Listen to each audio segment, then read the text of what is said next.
All right, here is the last distribution short that I wanted to do today.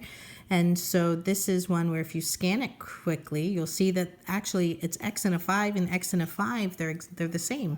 But what's different is their signs, okay? So we're going to see what happens when the terms are the same, but the signs are opposite, okay? So when you go to distribute, we'll do our arcs, and now let's jump to it. X times x is x squared. X times negative 5 is negative 5x. 5 times x, and that was positive, so it's a positive 5x. And then positive 5 times negative 5 is negative 25. So when we go to combine like terms, the interesting thing in this case is we have two terms that are the same absolute value. They're both a 5, but one's a negative and one's positive. And so when they add together, we get 0 x's. This term cancels itself out, and we're left with x squared minus 25. And what's great about this, if you notice, this will come in handy later, that's a perfect square. That came from x times x.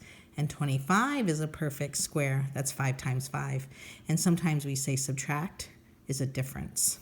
So that's a clue to how we can go in the opposite direction, which is coming up next. So think about that. It's two squares and the difference, or subtracting, okay?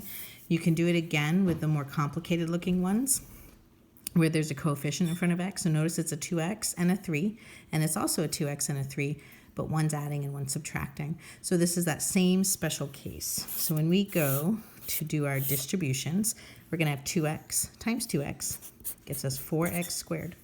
And then 2x times negative 3 gets us a negative 6x.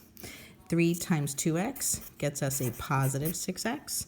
And 3 times negative 3 gets us a negative 9. As we scan this looking for like terms, we see our middle terms are exactly the same but opposite signs. So when we add them together, they make 0 x's, so it drops out. And we're left with 4x squared, and that's a negative 9, so subtract 9. And notice 4 is a perfect square, x is a perfect square, 9 is a perfect square, and we are subtracting. And this is what distribution of two binomials that are pretty much identical, with the exception of their signs. This is what they look like.